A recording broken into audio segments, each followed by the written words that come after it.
আমন্ত্রণ ২১-এর রাতে আমাদের আজকের বিষয় সরগরম রাজনীতির মাঠ।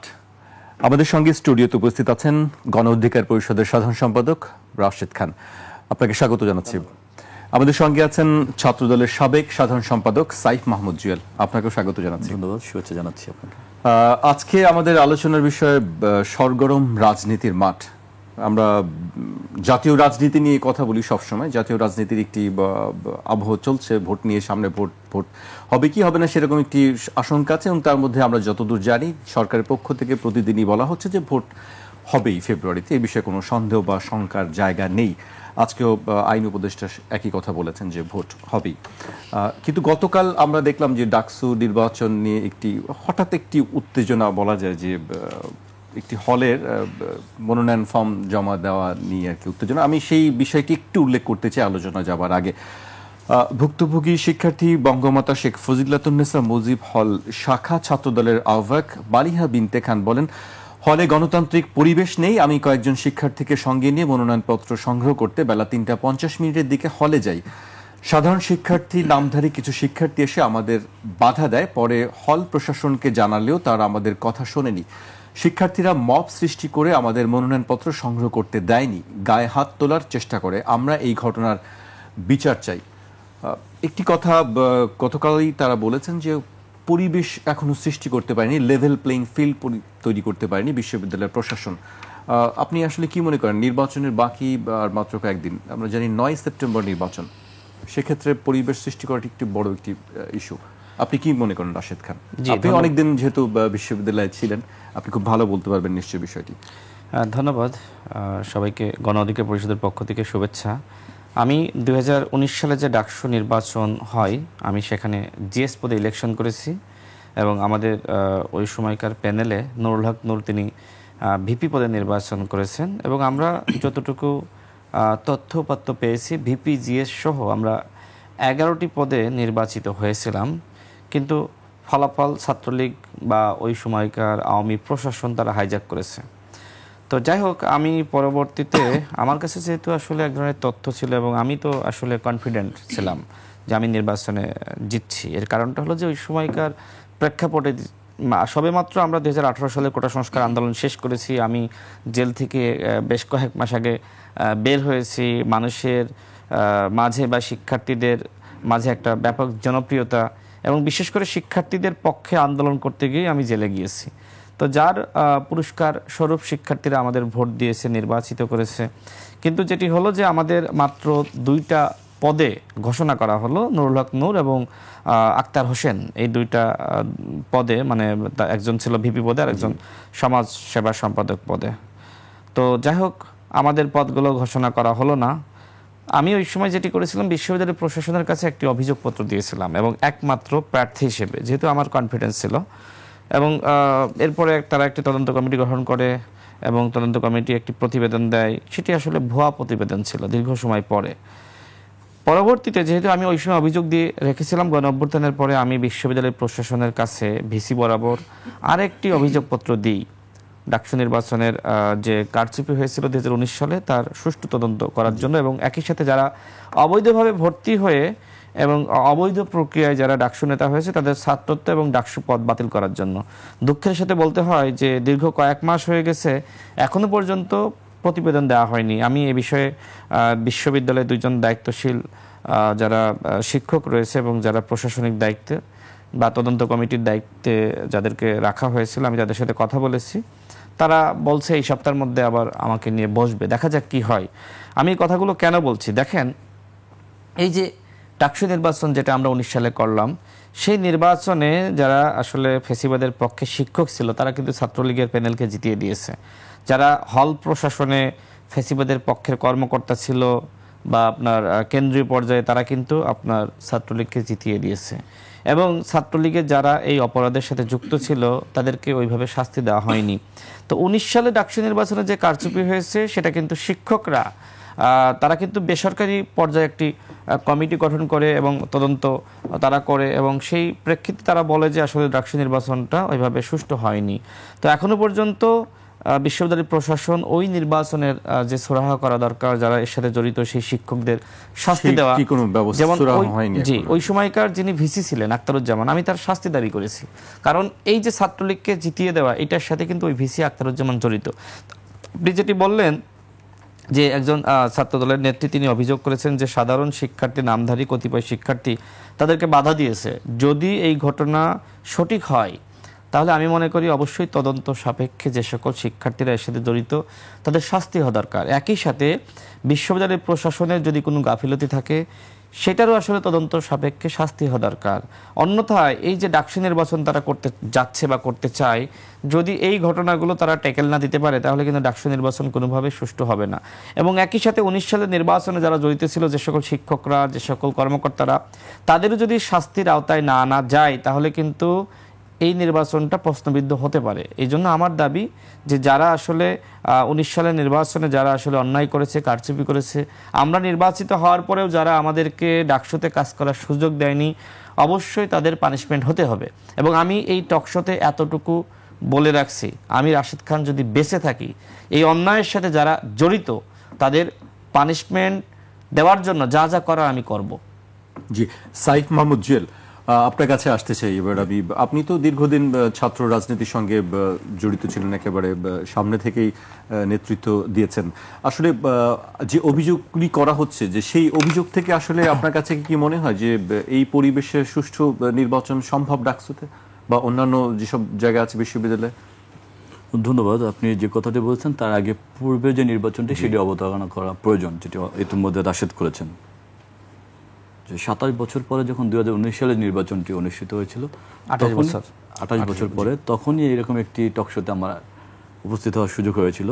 তৎকালীন ছাত্রলীগ নামক যে সন্ত্রাসী সংগঠন, যেটি ইতিমধ্যে নিষিদ্ধ হয়েছে, তার সাধারণ সম্পাদক সাদ্দাম হোসেন ছিলেন। তো তখন একটি পর্যায়ে সাদ্দাম হোসেনের বক্তব্য ছিল এমন, 28 বছর পরে যে নির্বাচনটি অনুষ্ঠিত হচ্ছে সেটি একমাত্র শেখ হাসিনার সদিচ্ছার কারণে।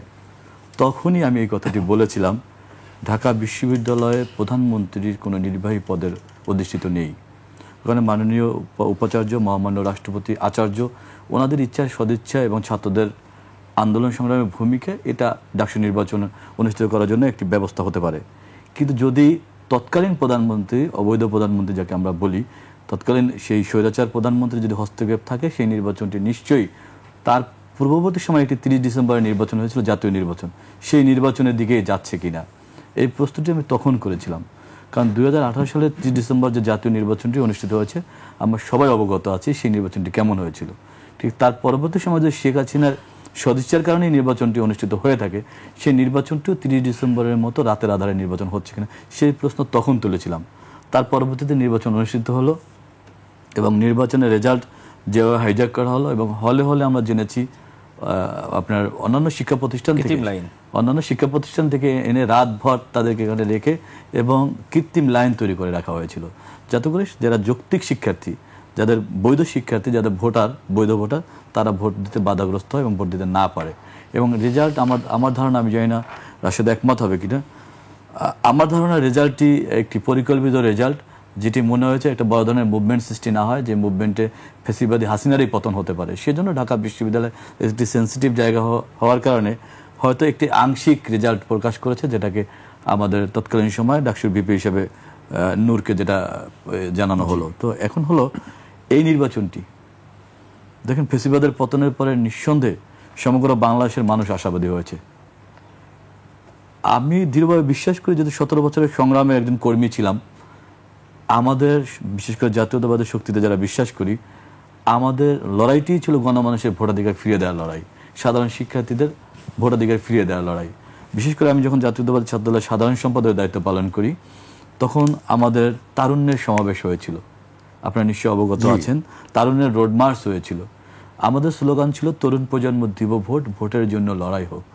তো সঙ্গত কারণে ভোট দেখলে আমরা স্বাগত জানাবো, কিন্তু আশঙ্কা থেকে যায়।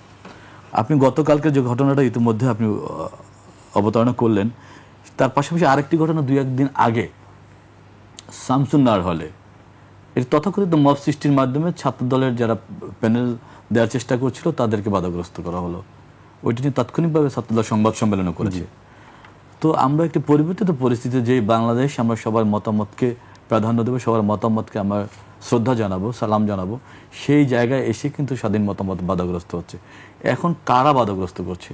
সাধারণের নামে এক অসাধারণ শ্রেণী তৈরি হয়েছে। এটি প্রশ্ন সবাই জানতে চায় যে আসলে সবাই সাধারণ শিক্ষার্থীর কথা বলছে যে সাধারণ শিক্ষার্থীরা বাধা দিতে, কিন্তু সেই সাধারণ শিক্ষার্থীরা কারা আসলে? সৌভাগ্যক্রমে আমরা সাধারণ শিক্ষার্থী না, কারণ আমাদের সাংগঠনিক পরিচয় আছে।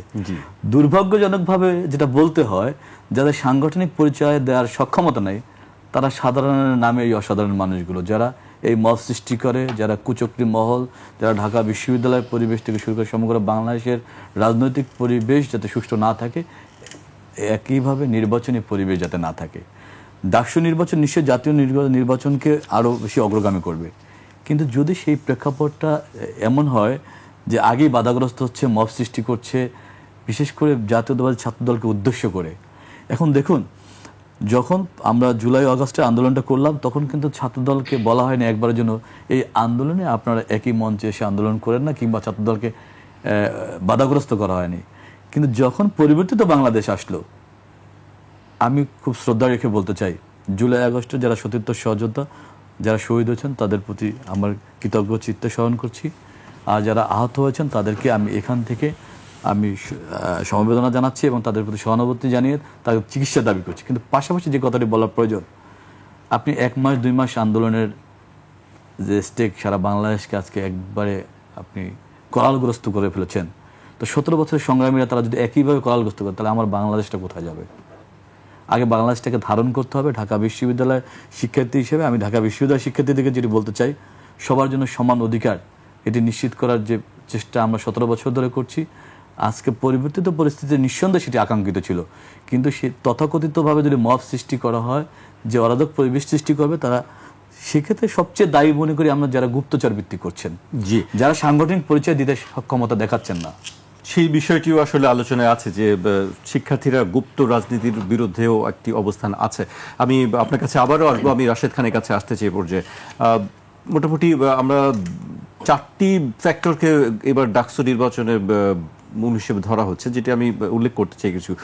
প্রথম ফ্যাক্টরটি যেটা বলা হচ্ছে যে ভোটারদের 47.52% ছাত্রী। দ্বিতীয় ফ্যাক্টরটি হচ্ছে জগন্নাথ হলের ভোট 2219 জন, এই ভোটারদের প্রায় সবাই সংখ্যালঘু সম্প্রদায়ের।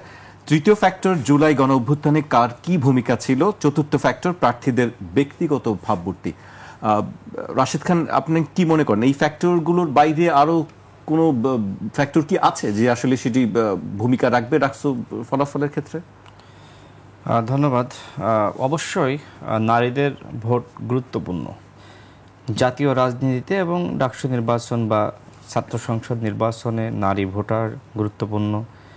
আমার যেটি মনে হয় যে ভোট দেওয়ার ক্ষেত্রে পুরুষের তুলনায় নারীরা বেশি এগিয়ে থাকে।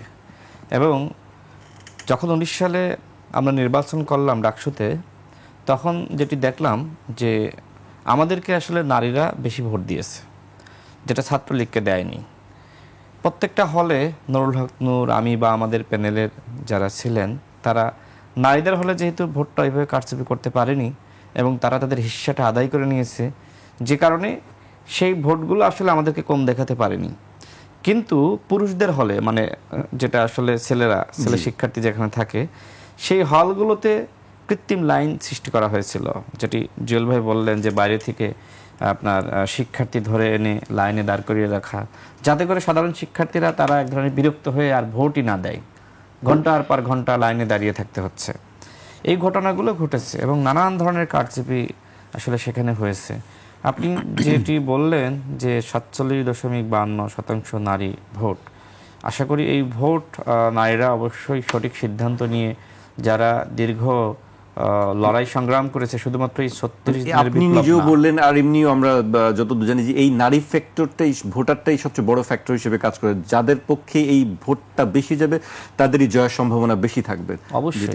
অবশ্যই আমার কাছে সেটি মনে হয় যে এই নারী ভোটাররা এই নির্বাচনে খুবই গুরুত্বপূর্ণ। তবে আমার কাছে যেটি মনে হয় যে দীর্ঘ লড়াই সংগ্রাম যারা করেছে তাদেরকে অবশ্যই আমাদের নারী শিক্ষার্থীরা চিনে, এবং সেক্ষেত্রে এই লড়াই সংগ্রামে যারা গুরুত্বপূর্ণ ভূমিকা রেখেছে অবশ্যই তাদেরকে ভোট দেবে। এখন বিষয়টি এমন হয়ে গেছে যে লড়াই সংগ্রাম বলতে বোঝানো হচ্ছে যে এই 36 দিনে কে লড়াই করেছে আর কে লড়াই করেনি। কিন্তু এই লড়াইটা তো আসলে আমাদের 16 বছরের লড়াই। হাসিনা যে ফ্যাসিস্ট ব্যবস্থা কায়েম করেছিল, এর বিরুদ্ধে যতদিন না পর্যন্ত শিক্ষার্থীরা আন্দোলন করেছে হাসিনার পতন হয়নি, এটা সত্য। কিন্তু বিশ্ববিদ্যালয়ের বাইরে রাজনৈতিক দলগুলো দীর্ঘ লড়াই সংগ্রাম করেছে। যারা আসলে বিশ্ববিদ্যালয়ে ওইভাবে ঢুকতে পারেনি, আন্দোলন করতে পারেনি, তারা কিন্তু আবার পল্টনে বা দলগুলোর সাথে ছাত্র সংগঠনগুলো একসাথে আন্দোলন করেছে, যেমন ছাত্রদল বা ছাত্র শিবির বা অন্যান্য ছাত্র সংগঠন যারা আছে, যেমন আমাদের ছাত্র অধিকার পরিষদ, তারাও কিন্তু যখন অনেক সময় ক্যাম্পাসে প্রোগ্রাম করতে পারেনি তখন আমাদের সাথে একসাথে আমরা পল্টনে প্রোগ্রাম করেছি। নানান সংকট কিন্তু আসলে আমাদেরকে পাড়ি দিতে হয়েছে। ছাত্র সংগঠনগুলোকে অনেকে বলা হচ্ছে যে তারা কেন এত বয়স্ক, কারোর চুল পেকে গেছে, কারোর দাড়ি পেকে গেছে। দেখেন, এই চুল পাকা দাড়ি পাকা মানুষটি কিন্তু তার গ্রাজুয়েশন শেষ করতে পারেনি, কারণ সে ক্লাসে ঢুকতে পারেনি। আপনি নিশ্চয়ই জানেন যে হলগুলোতে যখন ছাত্র দলের কাউকে পেয়েছে, ছাত্র শিবিরের কাউকে পেয়েছে বা অন্য, বিশেষ করে এই দুটা ছাত্র সংগঠনকে বেশি টার্গেট করত, এবং ছাত্র অধিকার পরিষদের আমি দেখেছি যে তাদেরকে মারতে মারতে মানে তাদেরকে আসলে দাঁত ভেঙে দিয়েছে, তার হাত ভেঙে দিয়েছে, পা ভেঙে দিয়েছে, রক্তাক্ত করেছে, এরপরে শাহবাগ থানায় তুলে দিয়েছে। সুতরাং এই ছেলেটিকে এখন যদি কেউ বলে যে ও তো বুড়ো হয়ে গেছে, ও ছাত্র রাজনীতি করে কেন, এখন বিষয়টা হলো যে ওর তো আসলে ছাত্র রাজনীতি করার হক রয়েছে, এটা একটা ব্যাপার। এই জন্য আমি মনে করি যে যেহেতু আমরা বলি যে আসলে শিক্ষার কোনো বয়স নাই, আবার আমরা এটিও দেখি যে অনেকে কিন্তু বয়সকালে বুদ্ধি হওয়ার পরেও কিন্তু হাই স্কুলে গিয়েছে। যেমন আমাদের মানে আমি বিশ্ববিদ্যালয়েও দেখেছি আমার কয়েকজন বন্ধু যারা বয়স্ক ছিল, মানে তারা কি হয়েছে যে পরিবার সচেতন না, যখন বোঝা শিখেছে তখন পড়াশোনা শুরু করেছে। এমনকি আমি হাই স্কুলেও দেখেছি আমার বন্ধু কিছু যারা আসলে মনে হয়েছে যে এরা ইউনিভার্সিটিতে পড়া দরকার, মানে আমাদের সাথে হাই স্কুলে পড়েছে। তো সব মিলিয়ে আমার কাছে মনে হয় যে কিছু কিছু ব্যতিক্রম থাকবে। শিক্ষার্থীরা অবশ্যই যারা গুরুত্বপূর্ণ ভূমিকা রাখবে তাদেরকে ভোট দিবে, এটা স্বাভাবিক। আর আপনি যেটি বললেন যে ব্যক্তিগত ইমেজ, হ্যাঁ এটি অবশ্যই গুরুত্বপূর্ণ। এখন ব্যক্তিগত ইমেজ যদি কারণ না থাকে, কেউ যদি আসলে লম্পট হয়, কেউ যদি আসলে আপনার খারাপ হয়, কেউ যদি চাঁদাবাজ হয়, কেউ যদি আসলে দখলদারিত্বের সাথে জড়িত থাকে, তাহলে অবশ্যই শিক্ষার্থীরা তাকে ভোট দেবে না। দেখেন, আমি এই যে দেখলাম প্যানেলগুলো, এইখানে যারা আসলে নির্বাচন করছে তারা সবাই ত্যাগী। একজনকে আপনি দেখাতে পারবেন না যে আসলে আন্দোলনের ভূমিকা রাখে নাই। হ্যাঁ, কারো হয়তো কম বেশি থাকতে পারে, বাট প্যানেলগুলো আসলে ফ্যাসিবাদ বিরোধী লড়াই যারা করেছে সেই ফ্যাসিবাদ বিরোধী লড়াইয়ের সেই অংশীজনদের প্যানেল। তো এক্ষেত্রে আবার নিজেদের ভিতরে আমি লক্ষ্য করছি কাদা ছোড়াছড়ি, একজন আরেকজনকে নানান ধরনের কটাক্ষ করছে, মন্তব্য করছে। এটা আসলে এই মুহূর্তে করা উচিত না। এবং নির্বাচনের যে পরিবেশ তৈরি করা দরকার, বিশ্ববিদ্যালয়কে অবশ্যই সেই পরিবেশ তৈরি করতে হবে, এবং তারা যে নীতিমালা দিয়েছে সেই নীতিমালা সবাইকে মানতে হবে। কিন্তু দুঃখের সাথে বলতে হয় যে আমি বিশ্ববিদ্যালয়ের গ্রুপগুলো দেখছি, যেহেতু আমরা তো ইয়াং, সুতরাং গ্রুপগুলোতে আমরা আছি, দেখছি যে সেখানে মানে বিভিন্ন ছাত্র সংগঠন বা ছাত্র নেতাকে নিয়ে আসলে নানান ধরনের মন্তব্য করা হচ্ছে।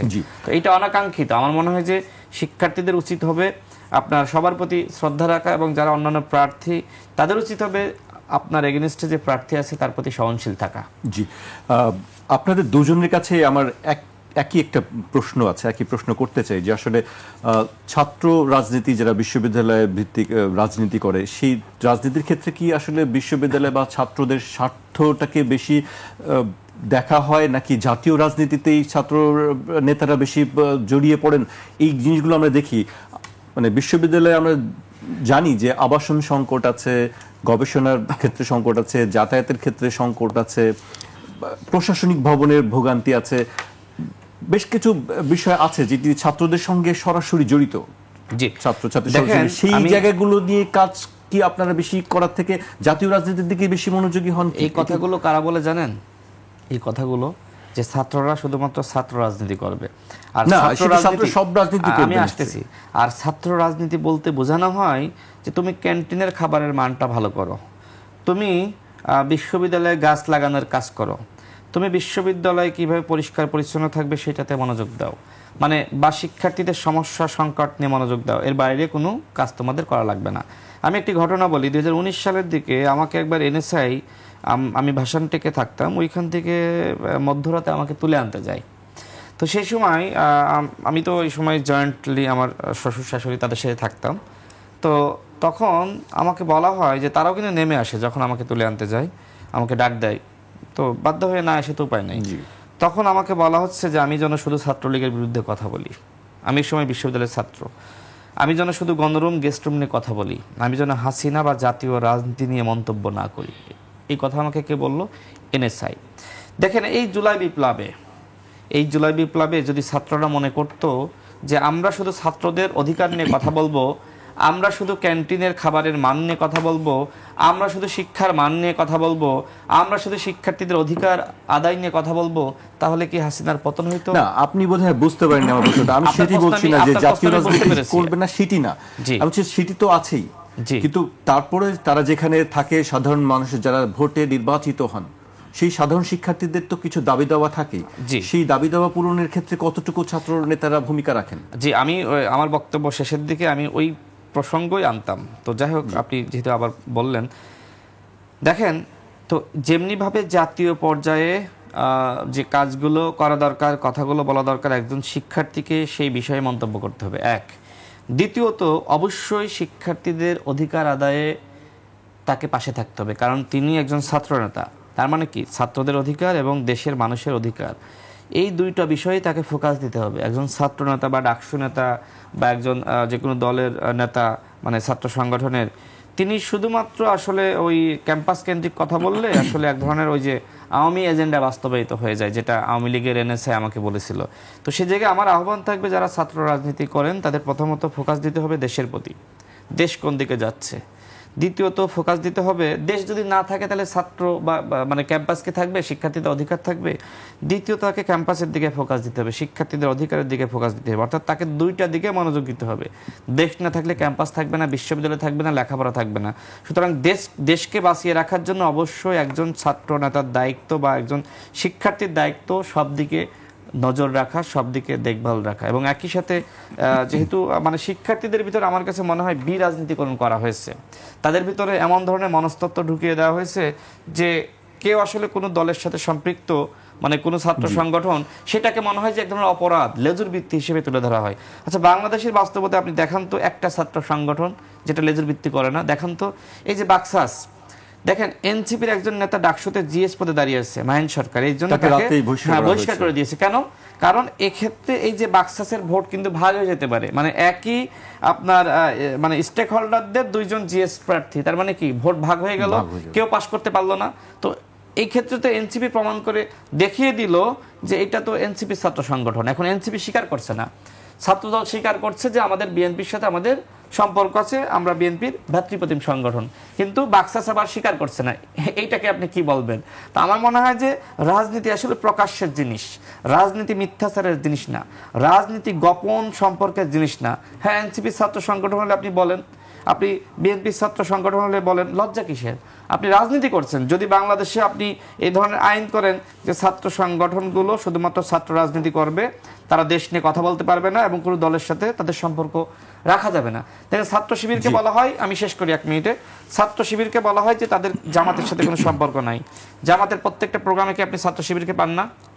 একজন ছাত্র শিবিরের নেতাকে ডাকেন, তারা বলবে না, আমরা জামাতের সাথে আমাদের সরাসরি কোনো সম্পর্ক নাই। কিন্তু জামাতের প্রত্যেকটা মিটিংয়ে কিন্তু ছাত্র শিবিরের পূর্ণ জনশক্তি নিয়ে তারা উপস্থিত থাকে। তাদের ভাষায় তারা কিন্তু এটাকে জনশক্তি বলে। এবং জামাতের যখন প্রোগ্রাম হয়, দেখবেন জগন্নাথ বিশ্ববিদ্যালয়ে, আমি নিজে একটা অনুষ্ঠানে গিয়েছি, সেখানে আপনার শিবিরের একজন সাবেক নেতা এসেছিল। তো ওইখানে তো স্বাভাবিকভাবে যারা ছাত্র তাদের থাকার কথা, মানে ছাত্র শিবির যারা করে, আমি দেখলাম যে মহানগরের নেতারাও এসেছে। ঠিক একইভাবে ঢাকা বিশ্ববিদ্যালয়ের ক্যাম্পাসে মিছিলটা দেখেন, ছাত্র শিবির মিছিল করেছে, মহানগরের নেতারা এসেছে। আমি বিভিন্ন গ্রুপে দেখেছি যে ট্রল হয়েছে যে এই দাড়ি পাকা লোকটি এ আবার কোন ছাত্র শিবির।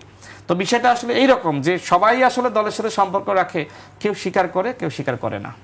জি, আমি সাইফ মাহমুদ জুয়েলের কাছে সেই প্রশ্নের উত্তরটি নিতে চাই। আসলে আপনি কিভাবে দেখেন? রাশেদ খান যেটি বলছিলেন, ওনার বক্তব্য স্পষ্ট, আগে জাতীয় রাজনীতি, তারপরে ছাত্র রাজনীতি। আপনিও কি তাই মনে করেন যে আগে জাতীয় রাজনীতি, তারপর ছাত্র রাজনীতি? আমি একটু রিলেটেড করে কথা বলি। আমি মনে হয় দুইটাকেই গুরুত্ব দিয়েছে, যে দুইটাই দরকার। 1 নম্বরটা আপনি জাতীয় রাজনীতি আমি বললাম, একজন ছাত্রকে অবশ্যই তার দেশের দিকে 1 নম্বর মনোযোগ দিতে হবে, কারণ দেশ কিন্তু ছাত্র যেখান থেকে নির্বাচিত হয়ে আসে, সে যদি তাদের দাবি দাবাই যদি পূরণ করতে না পারে, সে জাতীয় রাজনীতিতে কিভাবে সেই দাবি আদায় করবে? আপনি যদি গণরুম গেস্ট রুমের কথা বলেন, যে আজকে ছাত্রদের যে অভিযোগ, ক্ষোভ, সেই জায়গায় তো হয়েছে সেই জায়গা থেকে বেরিয়ে আসার কারণেই তো আজকে। আমি 30 সেকেন্ডে এটা অ্যাড করি। দেখেন, এই দেশে যদি সুস্থ ধারার রাজনীতি থাকতো তাহলে কি গণরুম গেস্টরুম থাকতো না। তার মানে আমাদের প্রথমত দায়িত্ব দেশের রাজনীতিকে সুস্থ করা। এই রাজনীতি অসুস্থ, তো দেশের রাজনীতি সুস্থ হয়ে গেলে তখন গণরুম গেস্টরুম কিছু থাকবে না। আমাদের জাতীয় নেতাদের এই যে মনস্তাত্ত্বিক চিন্তার জায়গাটায় আঘাত করতে হবে, যে তোমাদেরকে ওই শিক্ষা প্রতিষ্ঠান, কলেজ, সেই জায়গাগুলোতে মনোযোগ দিতে হবে। দেখেন, এই অন্তর্বর্তীকালীন সরকার তাদের সব থেকে গুরুত্বপূর্ণ ছিল 3টা জায়গায় মনোযোগ দেওয়া। প্রথমত শিক্ষা, দ্বিতীয়ত চিকিৎসা, এরপরে আইন শৃঙ্খলা। এই 3টা জায়গাতেই কিন্তু সরকার দুর্বল। এই কারণে দেখবেন যে শিক্ষা প্রতিষ্ঠানে যতটা না পড়াশোনা হয় তার থেকে বেশি আন্দোলন হয়। কিন্তু এই সরকারের দায়িত্ব ছিল শিক্ষা প্রতিষ্ঠানকে খুব স্বাভাবিক করা, যে সেখানে পড়াশোনা হবে, ক্লাস হবে, এদেশের শিক্ষার্থীদেরকে এইভাবে মেসেজ দেওয়া হবে আপনাদেরকে আগামীতে শুধুমাত্র রাজনৈতিক নেতা হলে হবে না, আপনাদেরকে ডাক্তার হতে হবে, ইঞ্জিনিয়ার হতে হবে। তো সরকার কিন্তু এই যে জাতীয় নেতৃত্বের জায়গায় যারা রয়েছে বা যারা আসলে এই জাতীয় নেতৃত্বের জায়গায় যারা ডিলিংস করছে, তারা কিন্তু এই শিক্ষা প্রতিষ্ঠানে মনোযোগ দেয় না। তারা মনে করে এগুলো ছাত্রদের দায়িত্ব, এগুলো শিক্ষকদের দায়িত্ব। এই কারণে কিন্তু গণরুম গেস্টরুম থেকে যায়। জি, এ পর্যায়ে মানে আমি আসছি আপনার কাছে, একটু বিরতিতে যেতে হচ্ছে। আমি বিরতিতে পরে আবার আপনার কাছে আসবো। আমি দর্শক একটি বিরতি নিচ্ছি, বিরতির পর আবারও ফিরবো 21-এর রাতে। আমাদের সঙ্গেই থাকুন।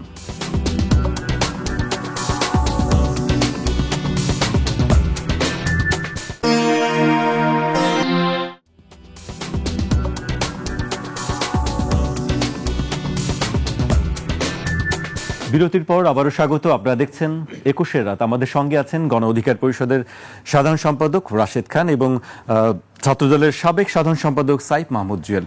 সাইফ মাহমুদ জুয়েল, আপনি বিরতিতে যাবার আগে আপনার কাছে প্রশ্ন ছিল যে আসলে কিভাবে দেখেন ছাত্র রাজনীতিকে? দেখুন, ডাকসু নিয়ে আমরা আলোচনা করছিলাম। ডাকসুকে কিন্তু একবার একসময় মিনি পার্লামেন্ট বলা হতো। তো আজকে ছাত্র রাজনীতি আর রাজনীতিকে আলাদা, জাতীয় রাজনীতিকে আলাদা করে দেখার সুযোগ নেই। কারণ ছাত্ররাই সচেতন থাকে, শিক্ষার্থীরা তাদের বৈশ্বিক পরিবেশে, বৈশ্বিক মণ্ডল থেকে তাদের যে রাজনীতি করার অভিজ্ঞতা, তাদের যে তথ্য উপাত্ত সংগ্রহ করার যে যোগ্যতা, সেটা সঙ্গত কারণে আমি শ্রদ্ধা রেখে বলি একজন কম শিক্ষিত মানুষের জানার সুযোগ কম থাকে। সুতরাং শিক্ষার্থীরা যদি সচেতন না হয়, তারা যদি জাতীয় রাজনীতিতে অংশীদারিত্ব না রাখে, তাহলে সেই রাজনীতি বাংলাদেশের প্রেক্ষাপটে, দেশপ্রেমের প্রেক্ষাপটে পরিচালিত হবে বলে আমি মনে করি না। সেক্ষেত্রে আপনি অবশ্যই বলেছেন যেটি ছাত্র সংশ্লিষ্ট বিষয়গুলো আগে গ্রহণ করা উচিত কিনা। নিঃসন্দেহে প্রত্যেকটি ছাত্র সংগঠনই কিন্তু আগে ছাত্রদের, শিক্ষার্থীদের অধিকার নিয়েই কাজ করার চেষ্টা করে। এখন ক্ষমতাসীন যখন হয় তখন প্রেক্ষাপট হয়তো ভিন্ন আপনাদের চোখে পরিলক্ষিত হয়। কিন্তু এই যে বিষয়টি আমার স্পষ্ট করা প্রয়োজন, গেস্টরুম গণরুম নামের যে একটা কালচার আছে, সেই কালচার নিয়ে আমাদের তো সবাই স্বাভাবিক কারণে সবাই একটা বিরূপ মনোভাব রয়েছে। কিন্তু গেস্টরুম কালচার এবং গণরুম কালচার, এটা পক্ষে আমি কিন্তু বলছি না, আগেই বলে রাখি। কিন্তু যখন আমরা ঢাকা বিশ্ববিদ্যালয়ে প্রবেশ করেছি 2005-06 শিক্ষাবর্ষে, তখন আমি গেস্টরুম যেইভাবে দেখেছি, সেই গেস্টরুমের বিরোধিতা আমি করছি না। সেই গেস্টরুম ছিল নৈতিক শিক্ষা দিত, সেই গেস্টরুম ছিল পাঞ্চুয়ালিটি, নিয়মবর্তিতা বলেন, শৃঙ্খলাবোধ বলেন, সেগুলো শিক্ষা দিত। যেমন করে আমরা সমগ্র বাংলাদেশ থেকে তো ঢাকা বিশ্ববিদ্যালয়ে আমরা আসি, সেখানে বিচিত্র স্বভাবের মানুষ, বিচিত্র পরিবার থেকে উঠে আসা মানুষ, এগুলো যখন ঐক্যবদ্ধ হয়ে একই জায়গায়, সঙ্গত কারণে আচরণগত কিছু পার্থক্য তৈরি হয়। সেই আচরণগত পার্থক্য যাতে বিরূপ পরিবেশ তৈরি না করে, সেই কালচারটি তৎকালীন সময় গেস্টরুমে শেখানো হতো। কিন্তু গত 15 বছরে যে গেস্টরুম গণরুমের কালচার শুরু হয়েছে, জোর করে ক্যাম্পাসের ক্ষমতাসীন ছাত্র সংগঠনের মিছিলে যাতে বাধ্য করা, এবং তাদের মিছিলে না গেলে আর ওই গণরুমে থাকার সুযোগ নেই, হলে থাকার সুযোগ নেই, সেই কালচারের কারণে, এবং বিশেষ করে কিছু হলে আমরা দেখেছি শিক্ষার্থী হত্যা, গেস্টরুমে নির্যাতনের কারণে, যেগুলো আমাদের প্রত্যেকের মনেই একটি একটি বিস্ফোরণ ছিল। সেখান থেকে বলা যায় যে বিশ্ববিদ্যালয়, সেই ক্ষেত্রে গেস্টরুম গণরুম কালচার আজকে একটা গালিতে পরিণত হয়ে গিয়েছে। তো আমি বলতে চাই, যেই গেস্টরুম আমাকে নিয়মনীতি শিখাবে, পারস্পরিক শ্রদ্ধাবোধ শিখাবে, সেই গেস্টরুম হলেও হতে পারে। সেটা কি ছাত্র সংসদের নেতৃত্ব হবে, শিক্ষার্থীদের টিচারদের নেতৃত্ব হবে, নাকি কার নেতৃত্ব হবে, সেটা নির্ধারণ করা যেতে পারে। কিন্তু ঢালাওভাবে প্রত্যেকটি টকশোতেই আমরা দেখি যে গেস্টরুম গণরুম কালচার, এটা মানে এমন পর্যায়ে নিয়ে যাওয়া হয় যাতে করে আমার যারা প্রত্যন্ত অঞ্চলের মানুষ, যেখানে আমি গ্রামে ফিরে যাই, তারা ঢাকা বিশ্ববিদ্যালয়ের শিক্ষার্থী হিসাবে কিংবা ছাত্র সংগঠনের নেতা হিসাবে আমার প্রতি প্রথমে বিরূপ মনোভাব সৃষ্টি হয়। এটা আমি মনে করি একটু পরিবর্তন আনা প্রয়োজন। কারণ ওই গেস্টরুম, ওই গণরুমের প্রয়োজন আছে, সেটা হতে পারে শিক্ষকদের নিয়ন্ত্রণে, হতে পারে ছাত্র সংসদের নেতাদের নিয়ন্ত্রণে, সেটিরও প্রয়োজন রয়েছে, কিন্তু কালচারটি পরিবর্তন করতে হবে। আর যেটি বললেন, শিক্ষার্থীরা যদি রাজনীতিতে না আসে তাহলে যেটি হবে, গত ফ্যাসিস্টের আমলে যে সংসদ আমরা দেখেছি। না, আমি কিন্তু একবারও বলিনি যে ছাত্ররা জাতীয় রাজনীতিতে আসেনি। অবশ্যই আমি মনে করি যে অবশ্যই জাতীয় রাজনীতিতে আসবে। না, কোরিলেটেড করতেছি। একজন শিক্ষার্থী তিনি নিশ্চয়ই জাতীয় যে অধিকার রয়েছে সেই অধিকারের সংশ্লিষ্ট তিনিও। ধরে নেন আমি যেমন ঢাকা বিশ্ববিদ্যালয়ের একজন শিক্ষার্থী হিসেবে হলে থাকার অধিকার রাখি, রাষ্ট্রে থাকার অধিকার রাখি। রাষ্ট্র যখন সঠিকভাবে পরিচালনা হয় না তখন ওটাও কিন্তু আমার মনে রেখাপাত করে, সচেতন বিবেক আঘাত করে। সুতরাং আমার কাছে যদি ওইটা মৌলিক হয়ে যায়, ওইটা কখন মৌলিক হয়? যখন দেখি একইভাবে ঢাকা বিশ্ববিদ্যালয়ের প্রভাব পড়ছে, একইভাবে প্রত্যন্ত অঞ্চলের প্রভাব পড়ছে, তখন আমার শিক্ষার্থী সুলভ অধিকারের চেয়ে আমার মনে হয় আমার মৌলিক অধিকারকে নিশ্চিত করা উচিত, গণমানুষের অধিকারকে, সাধারণ শিক্ষার্থীদের ন্যায়সঙ্গত অধিকারকে। সেই ক্ষেত্রে এসে গিয়ে যাদের ছাত্র রাজনীতি করার সুযোগ নেই, তথাকথিত মানে কুচক্রী মহল, তারা এসে ছাত্র রাজনীতির এই ভিন্ন প্রেক্ষাপটে তৈরি করে যে একটা লেজুর ভিত্তিতে তারা দেখে। কিন্তু যেটি রাশিদ ইতিমধ্যে উল্লেখ করলো, প্রত্যেকটি ক্রিয়াশীল ছাত্র সংগঠনের প্রয়োজন রয়েছে তাদের অভিভাবকের, কিন্তু সেটি নিশ্চয়ই ছাত্রদের অধিকারকে বঞ্চিত করে নয়। ছাত্রদের অধিকারকে, শিক্ষার্থীদের অধিকারকে নিশ্চিত করে নিশ্চয়ই তার অভিভাবক সংগঠনের দায় দায়িত্ব সে পালন করতে পারে। না হলে হবে কি, শুধুমাত্র শিক্ষার্থীরাই যখন আমরা এক শ্রেণী আর রাজনৈতিক নেতাকর্মী আরেক শ্রেণী, তখন আরেকটি বিভাজনের সৃষ্টি হবে। তো আমি এটা কোরিলেটেড করে বলতে চাই, নিশ্চয়ই ছাত্র নেতাদের উচিত হলো প্রথমে শিক্ষার্থীদের ন্যায়সঙ্গত অধিকার নিয়ে কাজ করা, তারপরে তাকে সচেতন বিবেক হিসাবে, জাতির সচেতন শ্রেণীর অংশীদারিত্ব হিসাবে তাদের অবশ্যই জাতীয় রাজনীতি এবং গণমানুষের মৌলিক অধিকারগুলো নিশ্চিত করার জন্য কাজ করা উচিত। জি, অবশ্যই। মানে যখন জাতীয় প্রয়োজন তখন আসলে তো ছাত্র, কৃষক, শ্রমিক ভেদাভেদ থাকে না, তখন আসলে সবাইকেই নামতে হয়, সবাইকেই যোগ দিতে হয়। আমি আপনার কাছে আবারও আসবো, আমি রাশেদের কাছে আসতে চাই। রাশেদ, আপনি মাহিন সরকারের কথা বলছিলেন, একটি প্রসঙ্গ আপনি তুলছিলেন। আমি সেই বিষয়ে যাবার আগে একটু মাহিনের একটি পোস্ট দিয়েছি, আমি সেটি একটু উল্লেখ করতে চাই। মাহিন সরকার পিলখানা হত্যাকাণ্ডের প্রেক্ষিতে ন্যায় বিচারে মাঠে নেমেছিল, কেউ আসেননি পাশে, আজকে কোনো কারণ দর্শানোর নোটিশ ছাড়াই বহিষ্কার করে দিলেন। সর্বোপরি মাহিন সরকার তাদের একজন, যার হাতে অভ্যুত্থানের ব্যানার, বৈষম্য বিরোধী ছাত্র আন্দোলন গঠিত হয়েছিল। অন্তত আমার কথাগুলো বলার সুযোগ দেওয়া উচিত ছিল। যদি গুরুতর আর্থিক অনিয়ম কিংবা চারিত্রিক স্খলনের মতো অভিযোগ থাকে, তারপরও সংগঠন সমূহে আত্মপক্ষ সমর্থনের সুযোগ দেওয়া হয়। আমি সে সুযোগও পাইনি। এটা সামগ্রিকভাবে নবগঠিত রাজনৈতিক দলের জন্য ক্ষতিকর হয়ে গেল, মাহিন সরকার বলেছে। মাহিন সরকার তো অবশ্যই ত্যাগী নেতা। আমরা তো দেখেছি যখন আপনার বিশেষ করে আপনার আব্দুল হান্নান মাসুদ, মাহিন সরকার এবং রিফাত রশিদ, তারা তিনজন একসাথে ছিল। যখন 6 জন সমন্বয়ক পুলিশের হেফাজতে, তখন কিন্তু এই তিনজন তারা দূর থেকে বা তারা এক ধরনের আত্মগোপনে থেকেও কিন্তু তারা ভিডিও বার্তা দিয়েছে। এটা কিন্তু মানুষকে ব্যাপকভাবে উজ্জীবিত করেছে। হ্যাঁ, অনেকে এটাকে বলতে পারে তারা তো মাঠে ছিল না, কিন্তু আমি মনে করি ওই সময় তাদের পক্ষ থেকে যে কোনো ঘোষণা যেভাবে আসুক না কেন, সেটা অত্যন্ত গুরুত্বপূর্ণ ছিল। তো সেই জায়গায় মাহিন সরকারকে এইভাবে উঠার বহিষ্কার করে দেওয়া, এটা আসলে অত্যন্ত নিন্দনীয়। কেউ ভুল করতেই পারে, আগে তার কাছে জবাবদিহিতা চাইতে হবে, কারণ দর্শানোর নোটিশ দিতে হবে। মানে এইগুলো না দিয়ে যদি আপনি সরাসরি বহিষ্কার করে দেন, তাহলে তো মাহিন সরকারকে অপমানিত করা। দেখেন, যারা এগুলো করছে তাদের থেকে মাহিন সরকারের ভূমিকা কম না। গণ অভ্যুত্থানে অবশ্যই তার ভালো ভূমিকা আছে, তো সেক্ষেত্রে তার সাথে অন্যায় করা হয়েছে। তার হয়তো এখনো পর্যন্ত ছাত্রত্ব রয়েছে।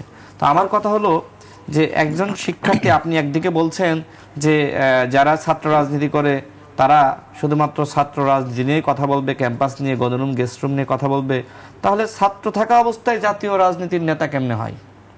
ছাত্র থাকা অবস্থায় দলের নেতা কেন হলো? অনেকে তো আছে যে এখনো পর্যন্ত ছাত্র, তারা কিন্তু এনসিপির নেতা হয়ে গেছে, আছে না? অবশ্যই। তো সেই জায়গা থেকে আমার মনে হয় যেহেতু তারা এইটার স্ট্রাকচার এখনো পর্যন্ত দাঁড় করাইতে পারে নাই, যে আসলে যেহেতু আপনার কেউ ছাত্র থাকা অবস্থায় জাতীয় নেতা হচ্ছে, সে চাইলে তো ডাকসু ছাত্ররাই তো করে, সেখানে সে নির্বাচন করতেই পারে।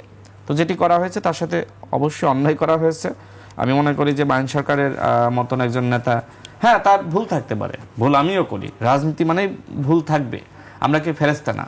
অবশ্যই তাকে এইভাবে অপদস্থ করা এটা ঠিক হয়নি। এবং আমি দেখলাম যে সে যমুনা টেলিভিশনের টকশোতে ছিল, টকশোতে থাকা অবস্থায় তাকে বহিষ্কার করা হয়েছে, ন্যূনতম কল দেওয়া হয়নি। তো নতুন বন্দোবস্ত তো এইভাবে আসলে হওয়া উচিত না। মানুষের মানে আত্মপক্ষ আপনার সমর্পণের একটা থাকা উচিত, সুযোগ থাকা উচিত, তাই না? এইভাবে যদি আপনি যাকে থেকে বহিষ্কার করে দেন সেটি অন্যায় হবে। আর কোনো প্রশ্ন থাকবে? জি, আমি সাইফ মাহমুদ জুয়েলের কাছে আবার আসতে চাই যে ছাত্র রাজনীতিতে আসলে কি পরিবর্তন আপনি কামনা করেন? দেখুন, আমি জাতীয়তাবাদী ছাত্রদলের প্রতিনিধি হিসেবে কিছু কথা বলা প্রয়োজন। আপনি জুলাই আগস্টের আন্দোলনে যদি আপনি দেখেন, সম্মুখভাগে একটি সাধারণ শিক্ষার্থীদের ব্যানার ছিল। 17 বছরের সংগ্রামী মানুষটা কিন্তু স্টেক নিতে চায়নি, এসে ওই ব্যানারের পিছনে অংশগ্রহণ করেছে।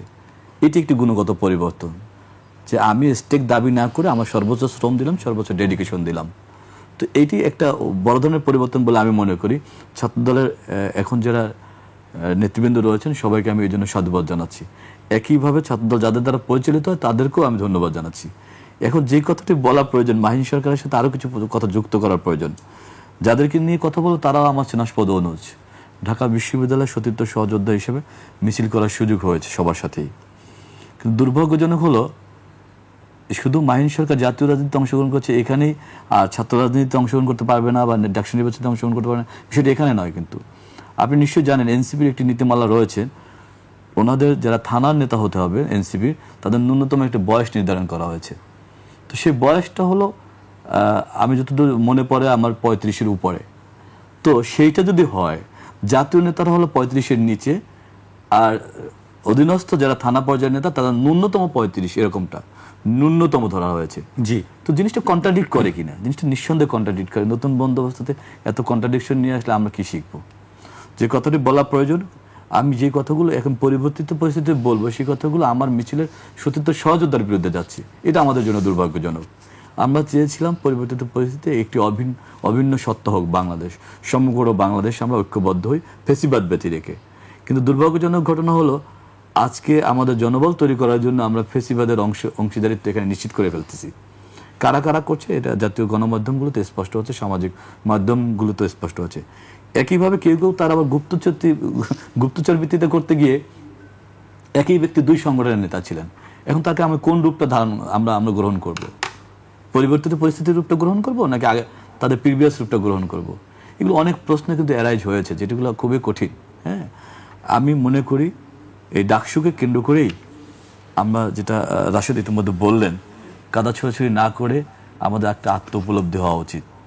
জি, আমাদের জুলাই আগস্টের যে অভ্যুত্থানের যে চেতনা ছিল, সেই চেতনা ভুলুণ্ঠিত হতে যাচ্ছে কিনা, গেলে কারা কারা এর অন্তরায়, এই জন্য আমরা অন্তরায় সৃষ্টি করছি আগামীর বাংলাদেশের সঠিক বাংলাদেশের পথে, সেটি কিন্তু একসময় জাতি আবার স্পষ্ট করে ফেলবে।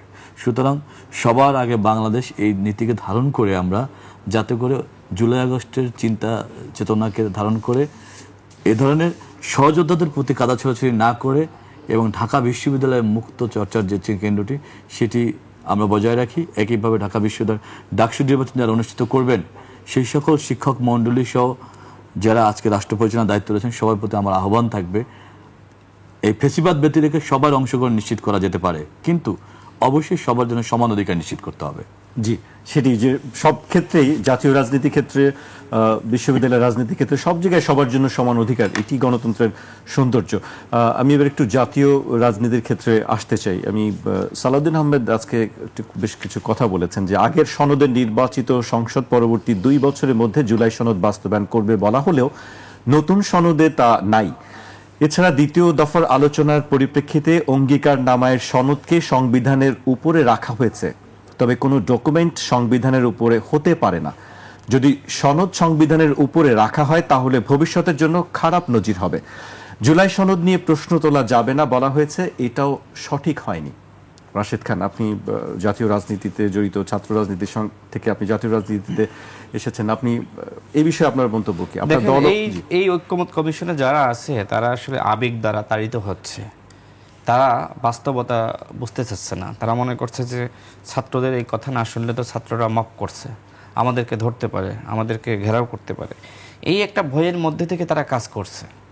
দেখেন, ঘোষণাপত্র আমরা শুনলাম, সেখানে যেভাবে বলা হয়েছে, আবার জুলাই সনদে তার ভিন্নতা।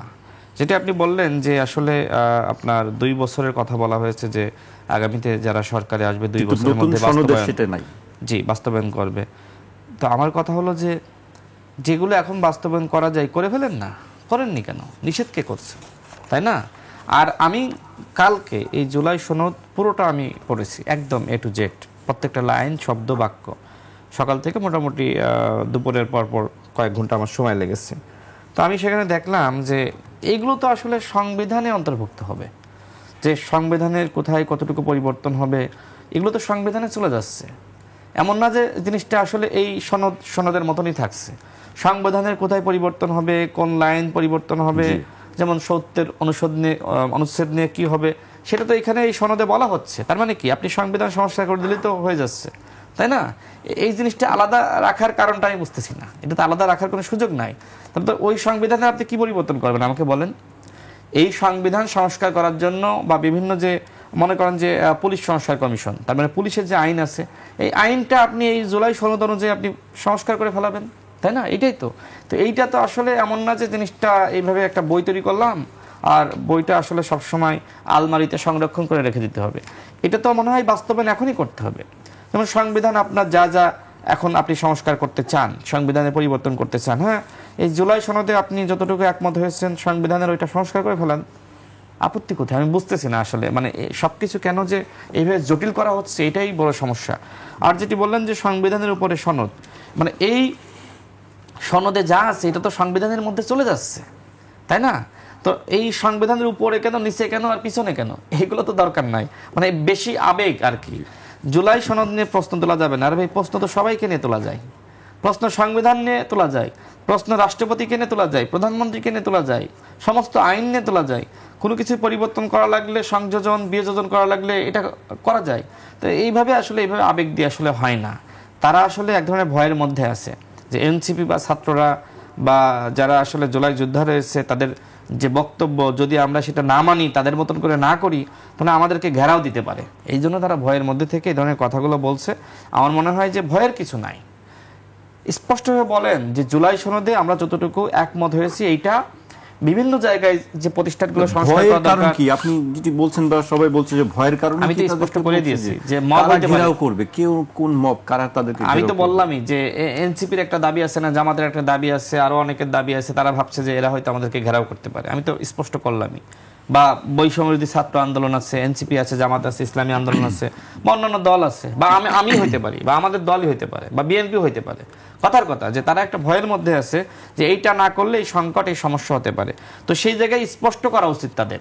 তারা এতটুকু বোঝে না? আমি তো পড়ে বুঝলাম।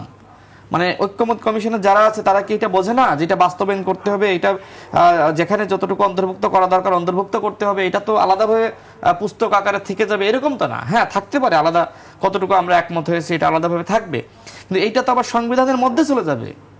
এই সহজ জিনিসটা কেন বোঝাতে পারছে না মানুষকে তারা? জি রাশেদ, আপনি সম্প্রতি আমার কথা কি আপনি বুঝছেন? আমি বুঝেছি। মনে করেন যে সেখানে 70 অনুচ্ছেদ নিয়ে একটি প্রস্তাবনা এসেছে, তাহলে এইটা কি এই জুলাই সনদের মধ্যে এরকম থেকে যাবে?